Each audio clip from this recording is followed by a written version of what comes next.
You're listening to Best Forevers, a podcast for kindred spirits. A podcast that encourages you to love more in your friends and to further consider the issues that plague friendships.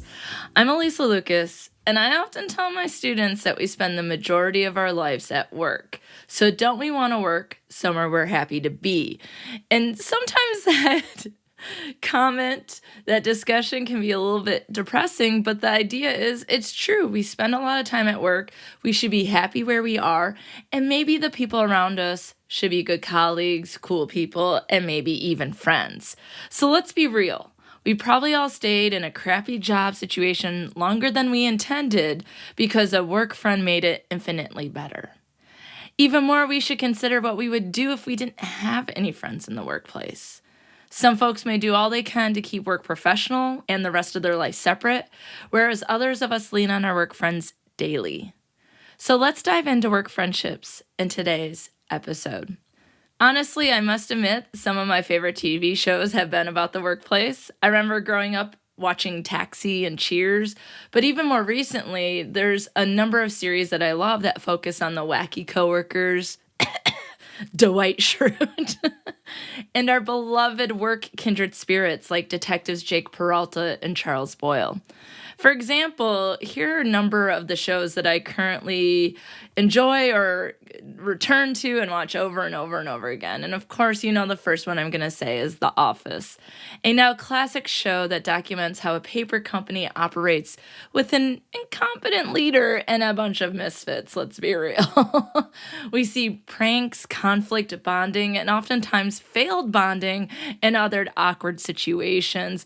One of my favorites is when Michael doesn't want to tell the staff that there's going to be layoffs, so he asks whose birthday it is so that they can bring in cake, and then the only person's birthday is Meredith, but it's like a month away, and so they develop this whole birthday situation, and then they want the cake. They want to have an ice cream cake, but Meredith is lactose intolerant. Michael's like, well, it's not just for her.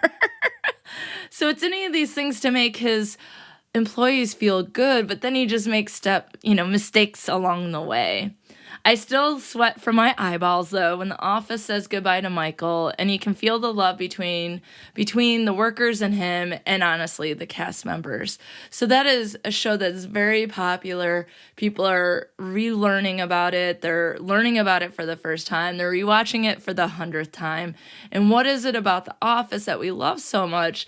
But also, is there some things that we might be able to apply because we also have wacky friends in the workplace?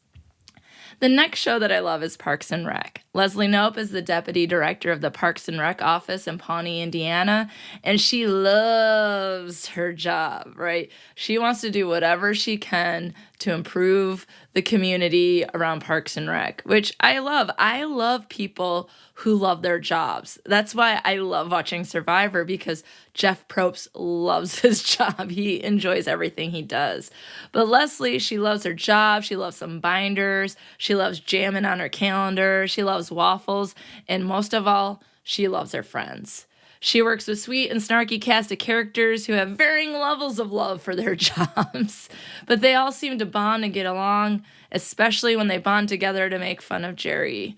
Oh, poor Jerry. Not that I condone that, but oh, Jerry. The next show is Superstore. I haven't watched as much of this show, but every time I've seen it, it's been really enjoyable, and it reminds me of the time that I worked in the service industry, a place where you desperately need good folks to make it through each shift and to laugh off all the customer complaints and all the Karens that are coming through your line or whatever the case might be. So this show is something that I'll be adding more to my watch list because I do want to learn more about the workplace and friends in different types of situations, right? We have a paper company, we have the government, now we have, the service industry, a Walmart-like place of business.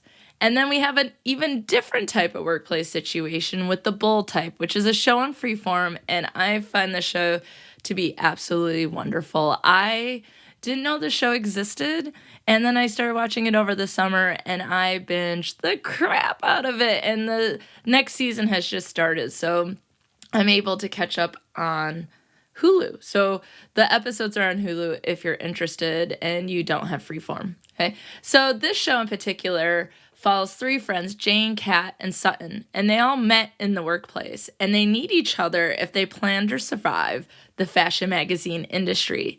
In fact, many of their informal friend meetings take place in the closet.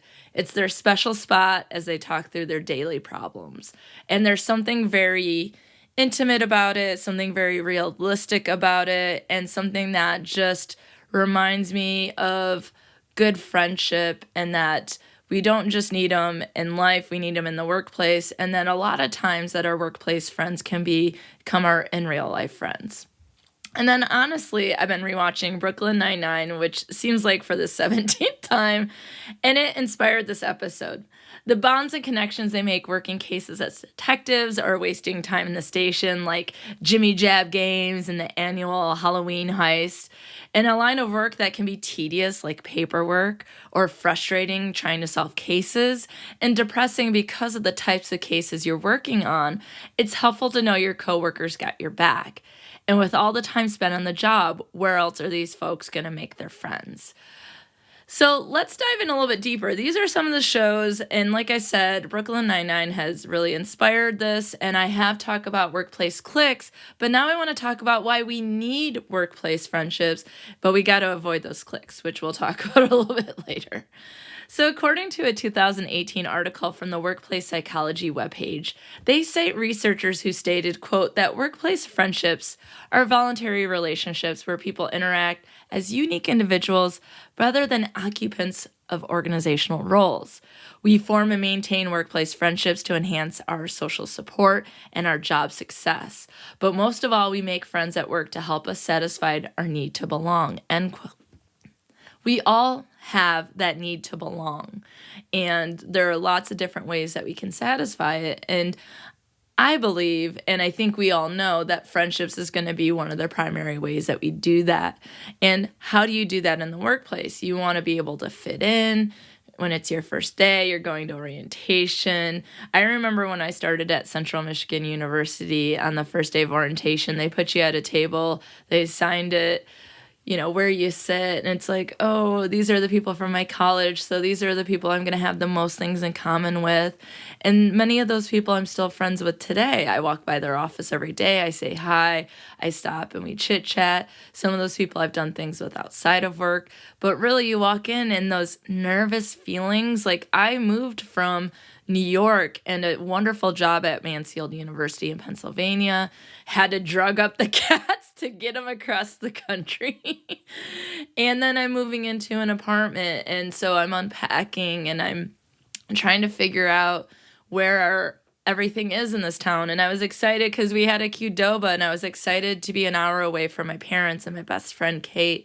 And there's a lot of excitement, but there's also a lot of nerves. And so it becomes the thing of, where's my people? Who are going to be my people? And certainly in the almost 7 years that I've been at Central Michigan University, some of those people I met on the first day, and some of those people I'm still meeting as I work around campus. And just to think that all of the wonderful connections that I have, and I love Central, and I love Central even more because of the people who are here. And so that is certainly something that we're all looking for. But to be honest, there's different views about whether friends in the workplace are helpful or hurtful. For example, friends can make work a lot of fun, or even more fun than your job is, because don't we all want jobs that we enjoy and that are fun? But they might also distract us from doing our work. Sometimes when I need to work and I need to close my door, I actually turn the light off. My desk is right next to a window, so I get that great light. Sometimes I'm like, if I leave my door open, I'm not going to get anything done. And I think we all have had experiences like that. And, I know I'm lucky to have a door to close and a light to turn off. When I started working, I was in a cubicle, and there isn't a whole lot you can do about people coming to talk to you earnestly about something related to work, but then also ways to distract you from doing your work. So I remember when I was a student worker way back in the day, there was a group of us. We take our 15-minute morning breaks in the cafeteria to have biscuits and gravy. And I have to say, I don't know what was happening in this cafeteria, but it is some of the best biscuits and gravy I've ever had. And I realized I haven't done enough traveling to really be able to be like Alysa. There's better versions, but it was such a strong memory. And I think part of it was the food, but the other part of it was spending time with friends and having this great friend tradition. Well, I can't say though that everyone made it back within 15 minutes, which felt like some little, light peer pressure. Why would you leave this fun and bonding to go back to work? Boo, thumbs down, no thanks.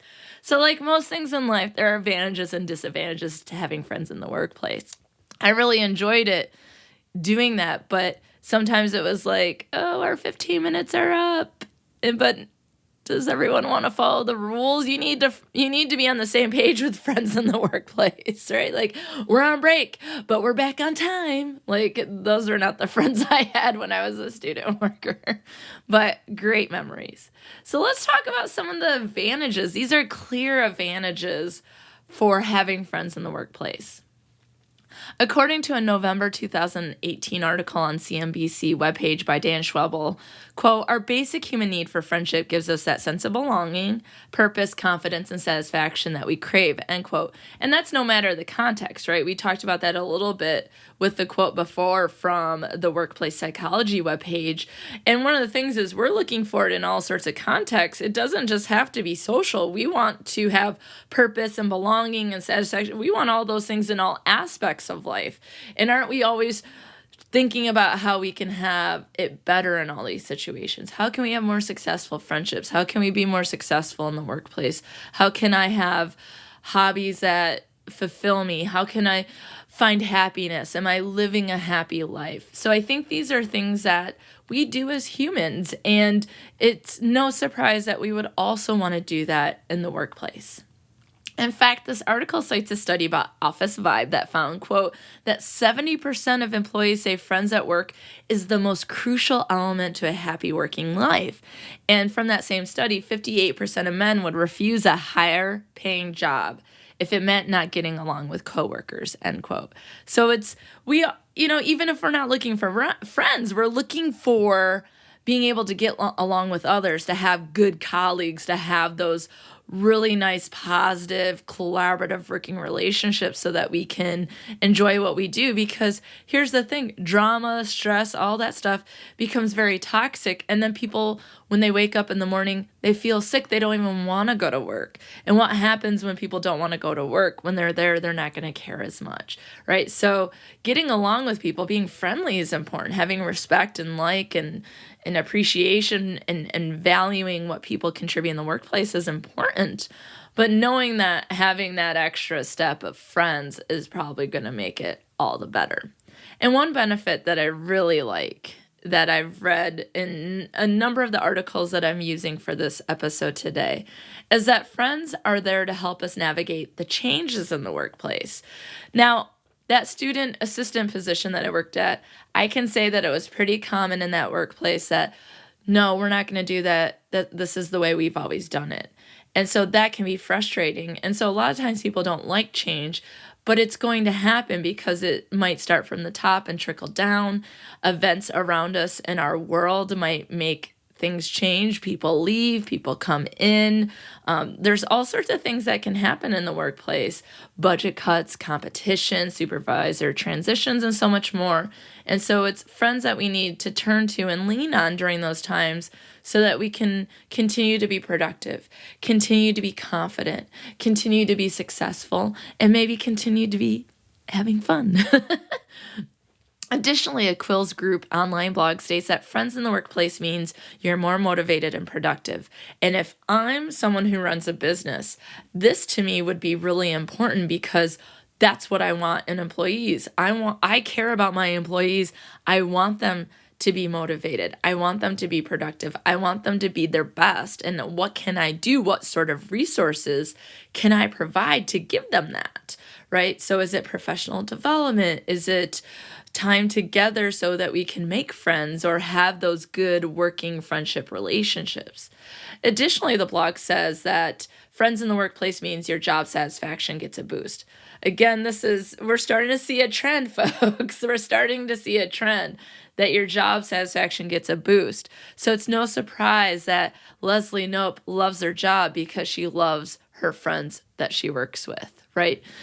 That Jake Peralta loves his position as a detective because he has Charles Boyle. He has his friend from his childhood, Gina, right? Who's, oh gosh, she's one of my favorite characters. That he loves working for Captain Holt, right? That we get a boost from having friends in the workplace. And as we said, friends in the workplace means you're happier, and who doesn't want to be happier, right? Okay, Grumpy Cat, RIP, did not want to be happier. There's people who love misery, but I think most of us would go, hey, I don't want to turn down happiness. Like, let's get more of that. Let's sprinkle that around. So additionally, a webpage dedicated to, quote, learning to be productive one day at a time called Flipping Heck outlines other benefits like improved teamwork, positive work culture, and higher employee retention rate. Again, these are all great reasons to have friends in the workplace. But like my biscuit and gravy crew, sometimes friends can be a liability in the workplace. Some disadvantages described on the Flipping Heck blog include workplace envy and competition that is likely to damage relationships and can be a workplace culture killer. I mean, we've talked about envy and things, social comparison, and even workplace gossip. And so we know that these things can cause problems. Gossip, bullying, retaliation, these all play a role. And so this doesn't sound like good friendship is happening. And when it's your friends in the workplace that are gossiping, bullying, retaliating, being extra competitive, cutting people off, sabotaging, whatever those sorts of situations that are happening, it can feel like even more of a betrayal because this wasn't a coworker alone. This person was a friend. I saw them either as a friend in life or I saw them as my workplace friend. And so we have to think about how the lines can be blurred. It makes it so much harder to understand why a friend doesn't want to see you succeed, right? That's sort of one of the cardinal rules of friendship, right? Is that we support our friends and we cheer on our friends and we're so happy for our friends because they do the same for us. So it can be really hard in the workplace where you're like, my friend wants to see me get promoted. My friend wants to see me do well on this assignment. But when something happens, it makes the workplace more toxic. And so the next problem, the disadvantage described by that blog is cliques. Oh, cliques. We've talked about them. Click, click, clickety, click, clicks. It feels good perhaps to be in the clique until you get undercut, but it does not feel good when you're not part of the clique. So I've talked about this topic specifically in relation to the workplace, but it's worth mentioning here again because it can cause huge problems for workplace friendships. And here's why.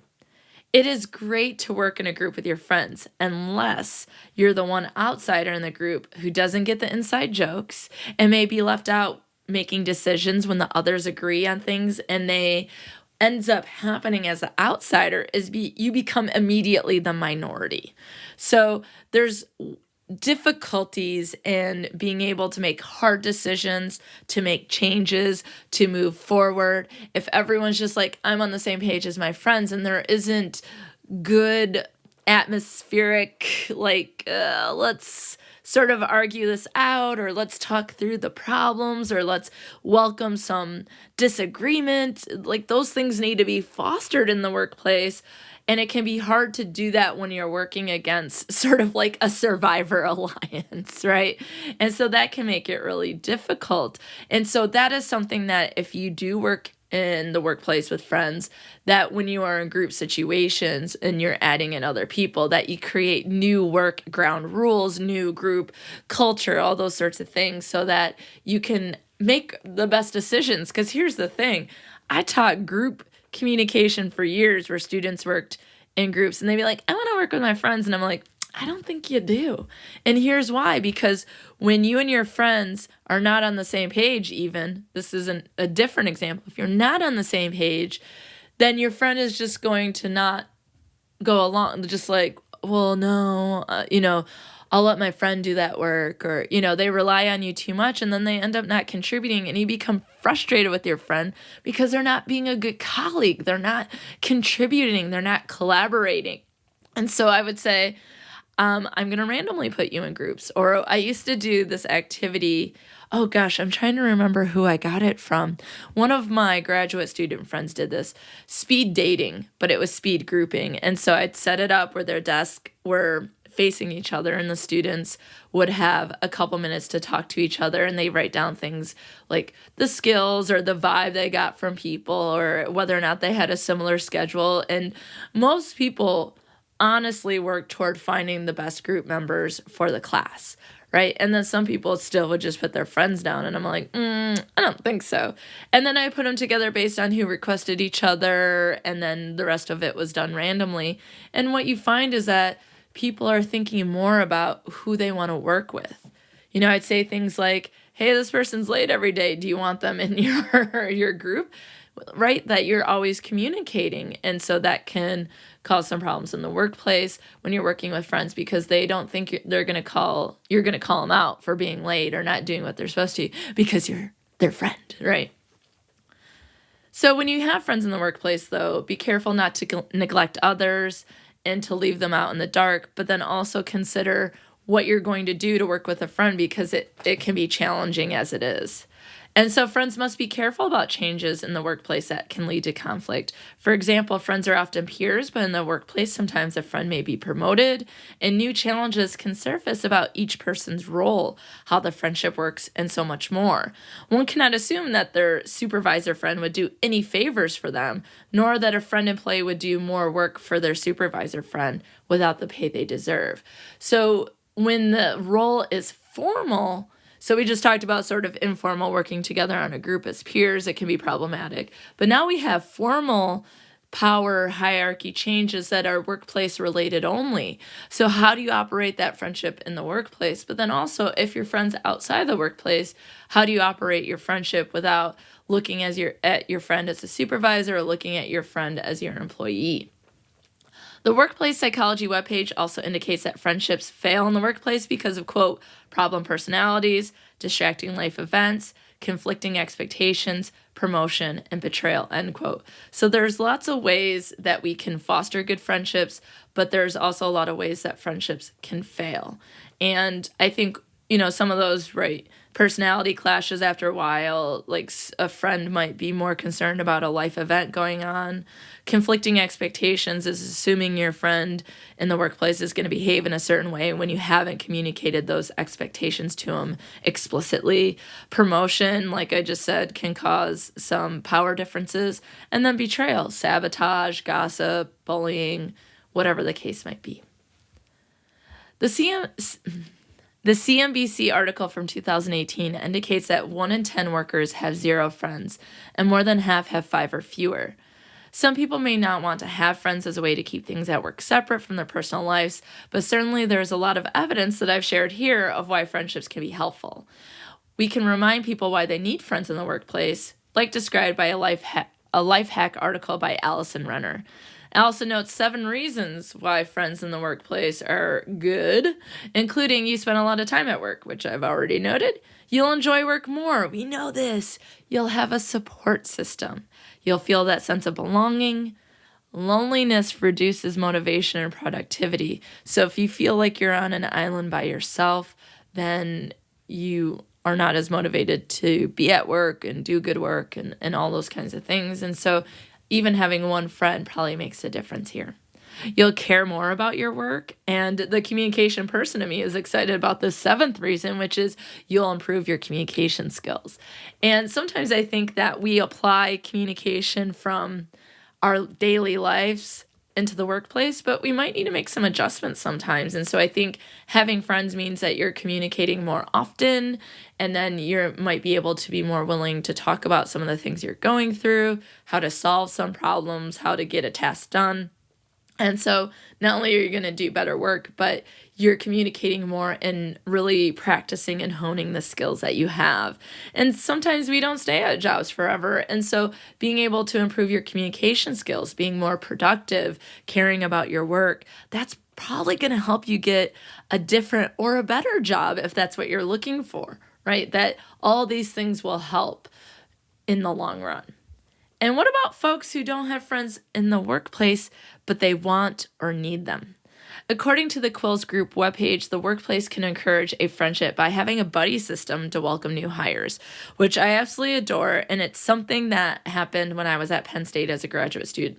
We had a program called Automatic Friends, and Automatic Friends was people who were grad students, currently vets or whatever you want to call them, people who have already been at Penn State for a year or more. You are matched with someone that you have things in common with who are incoming. And so we call them automatic friends. And so this is a way to help people feel more acclimated to the program, to the university, to State College, the town, and it makes it easier to then become part of the group, to have that sense of belonging, to find friends. And I had amazing automatic friends myself, right? And that when I came in, that I had amazing people like my friends Chris and Megan I'm still friends with today and keep in close contact with. And Chris, we stay in contact on Facebook. And then I served as automatic friends for several people the time that I was there. And one of my favorites, Tommy, we all just, when it's birthday time, we'll be like, happy birthday, automatic, or AF. Now, AF has a different meaning, but it's just one of those things that we are bonded by being that friend that helped us get situated in the workplace. And it can be a bond that stays there. It's a bond that may continue and grow, but it's just something that can help people if the automatic friends or the other buddy system that you have, if everyone is into it and is helpful.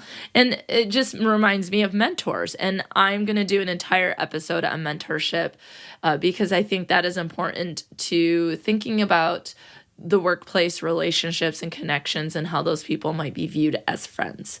So according to that Quills Group blog, other ways to encourage friendship is to have a weekly lunch, playing office games. And this reminds me of visiting a Detroit business from someone who is a CMU grad. And they just had different games that you could play to be creative and to do together. And I thought that was really neat. Makes work more fun. You're interacting with your employees and your colleagues in different ways.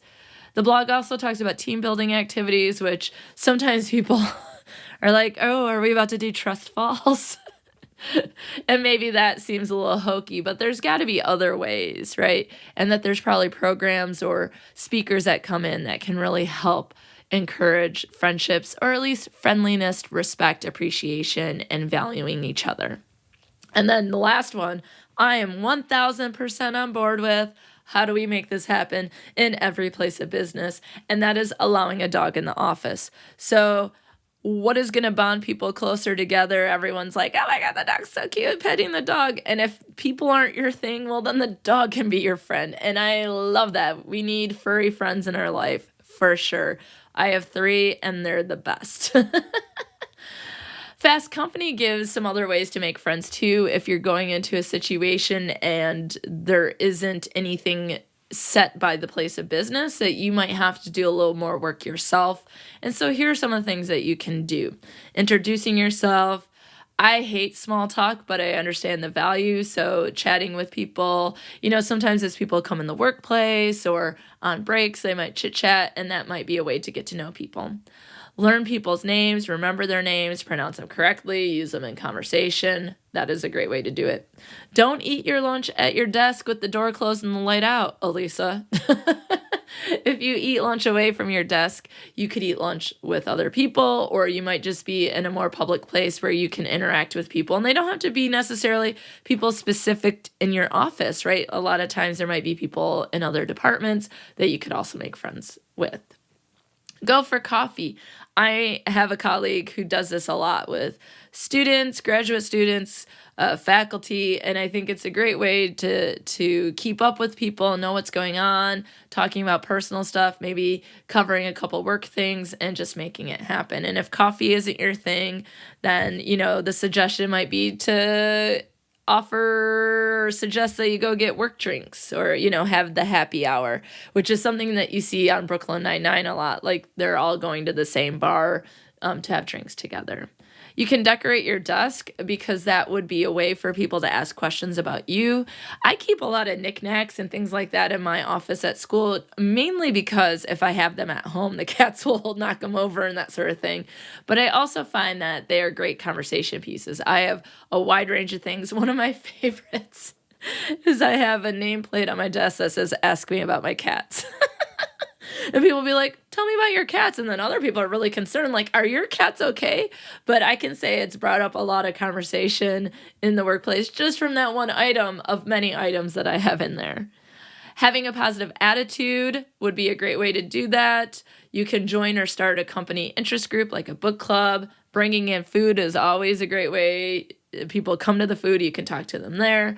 You can start a chat room, which sounds very 90s or early 2000s, but I think that means like if you have a Slack group or you have a chat set up on your phone, text message, WhatsApp, and I'm sure there's a lot of other apps that people use in the workplace, but because I work in academics and not in industries, that there might be things that I don't know about.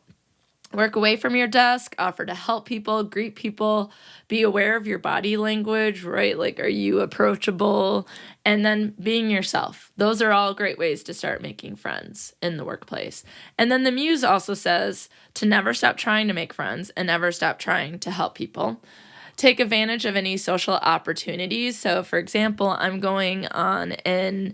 an athletic role, and so I'm going to a mental health summit. And that is important to my interests as my athletic position, my interests as a communication person, but I also know that I'm going to be able to meet lots of people, and I think that's really neat. You can join cross-departmental teams, get to know lots of people, and then, of course, be helpful. And a Business Insider article from 2015 reminds us 3 components that are important: proximity, familiarity, and similarity. These are all ideas related to romantic and non-romantic attraction that I talk about in my interpersonal communication classes. Proximity means being close, so you're more likely to walk by their desk, their office. I'm on the 3rd floor of my building, and I'm more likely to interact with people on the 3rd floor than I would be on the 4th, for example. Familiarity, that comes from seeing people often, and similarity, like at orientation where they put all of us from the same college who study areas like broadcasting, journalism, communication that might be related, right? These are all ways to start to find people that you are attracted to in terms of friendship. But they also suggest, and this one is a little questionable, I think, but we'll talk through it. And that is to make friends by sharing secrets. And I don't know if I like the language, but I think I like the sentiment. It's not the idea that like, oh, let me gossip and share secrets and work secrets and things like that. What they mean here, or what's really going to be beneficial, is that you are self-disclosing to others to build those friendships. Because if you share information about yourself, then it's likely that the other person will share back at the same level. You just don't want to go too personal too quick or too much information at once.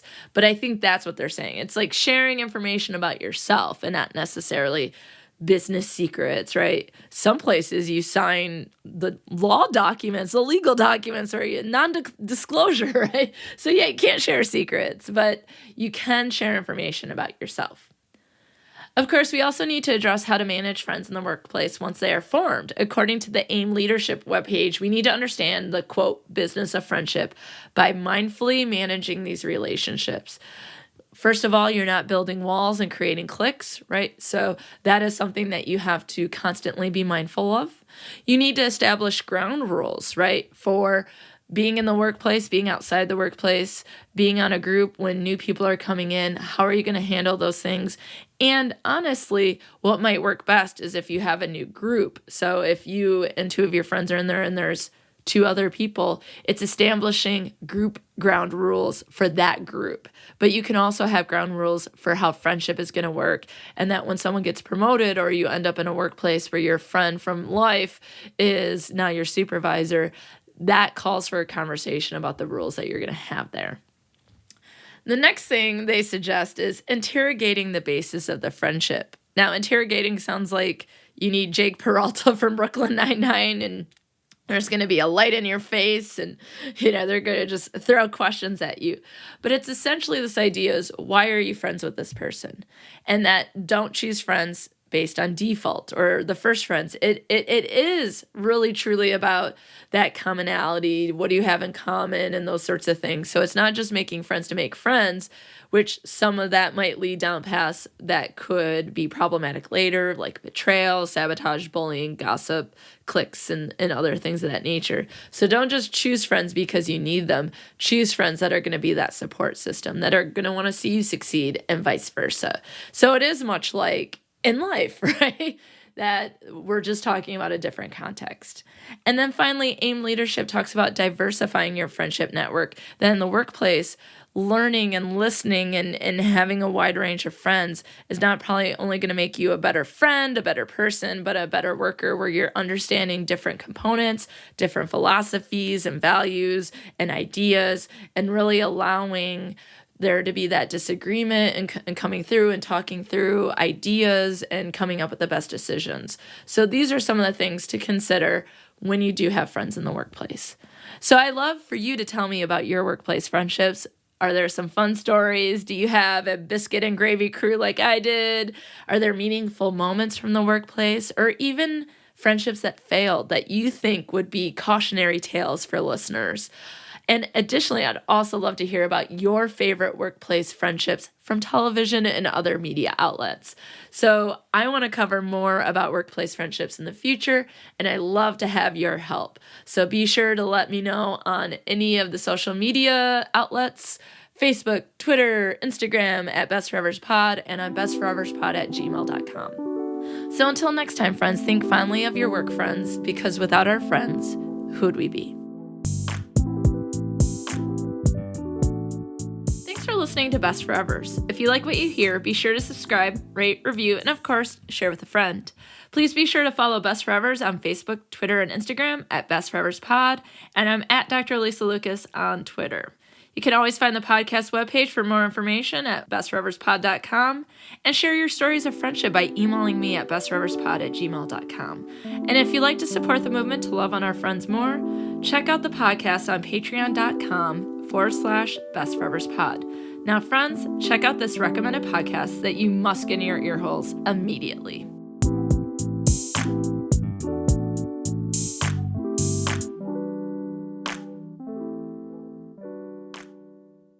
From our bedroom studio to your ears comes a show that is bound to have you laughing, either with or at the hosts, relating to the stories, and even learning a little along the way. Join Bhavni and Taranji every Thursday on Drive With Us podcast as they strive to make your commute more enjoyable by sharing the disasters of theirs. I was driving I wasn't. Welcome to Maryland. The way you said it. Welcome. You'll see more, just wait. Be a part of the show by submitting your stories to be featured on the Commuter Update, and let listeners around the world know how crazy, entertaining, and weird commuting can be. There is a flock of full-grown turkeys, and every time a car tried to go by them, they would just lunge at the hood of the car. I have the nerve to say in my hysteria, "Oh no, I need to see the body." We need a body. I said that to a LAPD officer. Go to www.drivewithuspodcast.com to share your stories, listen to episodes, and get access to extra content.